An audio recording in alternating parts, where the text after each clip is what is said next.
자, 어제 국회 운영위원회에서는 여야 간 고성과 막말이 오가서 굉장히 눈살을 찌푸리겠다 이런 얘기들이 많이 나왔습니다. 자, 오늘 오후 본회의에선 대정부 질문이 처음 22대 국회 들어 처음으로 이어질 예정인데 자, 어제와 비슷한 상황이 연출될 거 아니냐 이런 얘기도 나옵니다. 국회 취재기자 연결해서 자세히 분위기 살펴보도록 하겠습니다.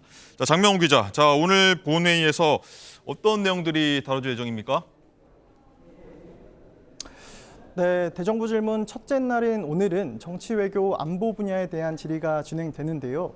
민주당은 최혜병 수사 외압 사건과 김건희 여사 명품백 수수 의혹을 집중적으로 추궁하겠다는 방침입니다.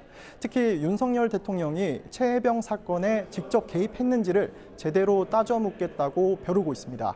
대정부 질문이 끝난 직후엔 곧바로 최혜병 특검법, 방송사법, 김홍일 방송통신위원장 탄핵 소추안을 처리한다는 계획입니다.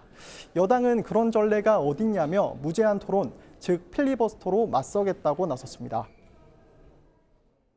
대정부 질문을 하는 시간에는 기본적으로 안건 상정이 없습니다. 안건 상정이 강행이 될 경우에 무제한 토론으로 대응할 예정입니다.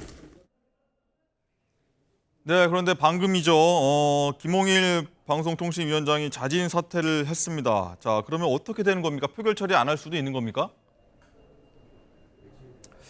네, 민주당은 일단 탄핵 소추안에 대한 표결은 예정대로 하겠다는 입장입니다. 김 위원장의 자진 사퇴로 탄핵은 물 건너갔지만 본회의에서 의결하면 이를 법사위로 넘겨 사건 조사를 할 수 있거든요. 국정조사에 준하는 조사인 만큼 이를 통해서 방통위 운영 전반을 살펴보겠다는 겁니다.